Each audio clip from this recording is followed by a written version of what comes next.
As you guys can already see, it's tea time.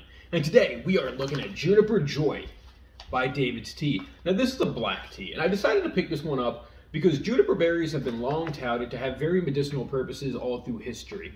From what I was reading up on it, juniper is a berry that has a lot of antibacterial and anti-inflammatory effects to it, and juniper tea, traditionally, or medicines containing juniper berries have been used during time periods where people were trying to fight the flu, fight the common cold, because it helps to reduce inflammation and also congestion, which is kind of interesting to me because you wouldn't expect that from a berry.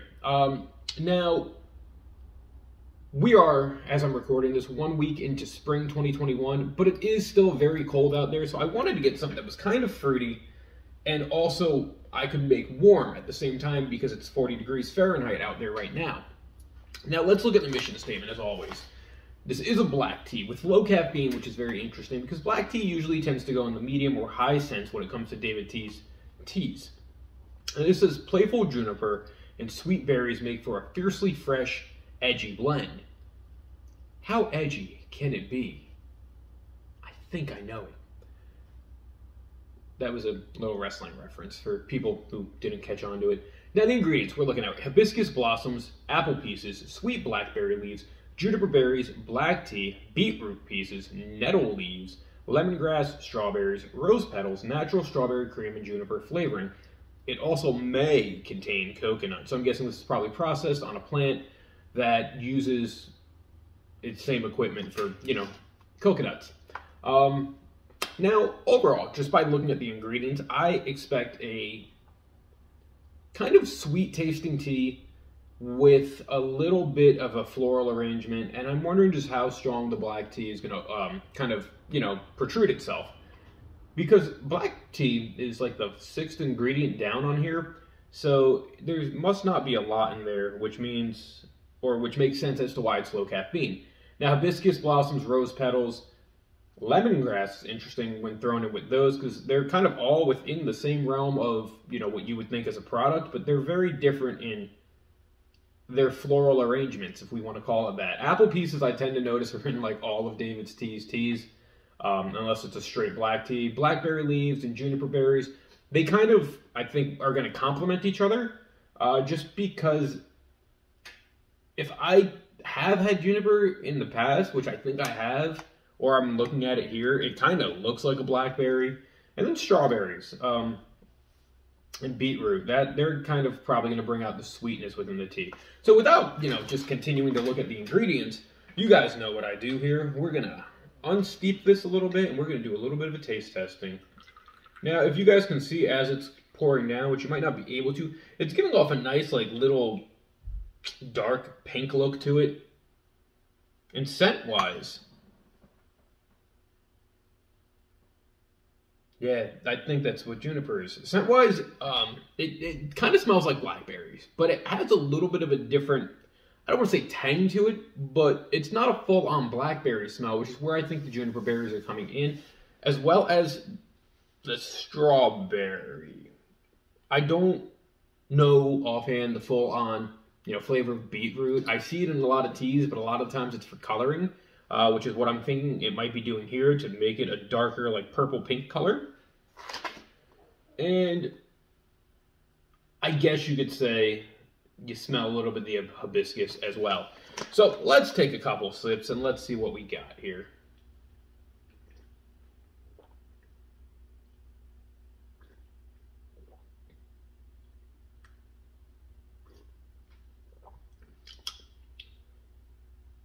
So it's very different. It's very good. However,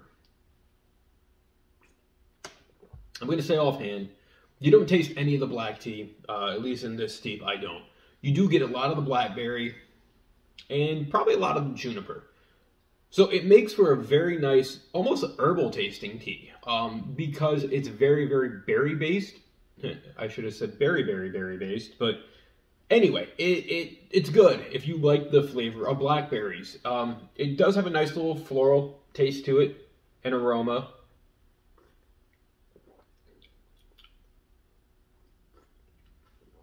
But overall, it's not too sweet. It's more on the I don't want to say it's on the tangy side, but berries to me have a different type of sweetness than like traditional fruits, kind of like grapes, bananas, pineapples, where you can taste the sugar. Berries don't really have that same type of sugar in my aspect, at least flavor-wise. It's probably all glucose, or fructose, but we're not getting scientific here. But this is a very good tea. I think in itself, it adds for a nice night tea or a first thing in the morning tea. If it was my own personal preference, where you kind of want just something either to be that little pick-me-up or something to help calm you down. Because this tea, as interesting as it is to describe, it's one of those teas that I think you're going to have to try to understand. Because it isn't overly flavorful in one direction or the other. Everything kind of blends together nicely, and it makes for just a very mellow, fruitful tea. Now, when you think about the medicinal benefits that are touted for juniper, I would look forward to this if you guys wanted to drink it when you were having a cold, maybe allergies, maybe the flu, something along those lines, to just help your body warm up and kind of, deal with all its natural processes properly. But in itself, as much as I like this tea, I have been reading up, and it does mention that juniper is something that when taken in excess, you can have weird toxicity effects to it, which, brewing up a cup of tea, I don't think is going to do that to you unless you have like a juniper allergy, so definitely make sure of that beforehand.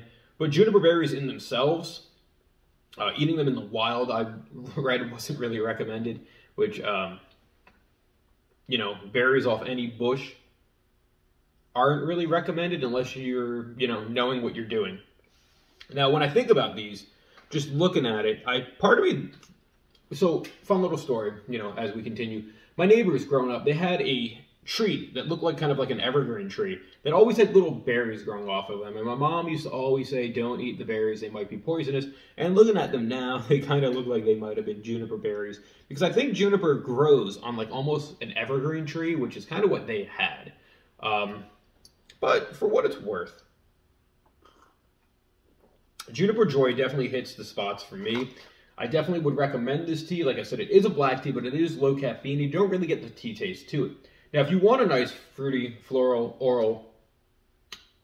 orally floral? Is that what I'm trying to say here? If you want a nice fruity, floral arrangement of a tea, I guess we could say, this would definitely be a tea that I think might be right up your alley if you like berries. If you don't like berries, then that's probably not anywhere near, something you would like. I was hanging out with one friend today, and they don't like anything that's very floral. They don't like hibiscus. They don't like rose petals in their tea, which is very opposite from how I am. So, if you can try this one, I would say check it out. Juniper Joy by David's Tea. It's definitely a very good tea that I think a lot of people would like if you do like herbal berry-based teas. So guys, if you've had Juniper Joy, leave your thoughts down in the comment section below. As always, thank you for watching. Like, share, subscribe. Hit that notification button so you can check out all the other videos as they come up. Stay safe out there. Stay warm. Stay healthy. Allergy season is probably going to be kind of rampant this year. And as always, have a good one. I'll catch you later for another tea time.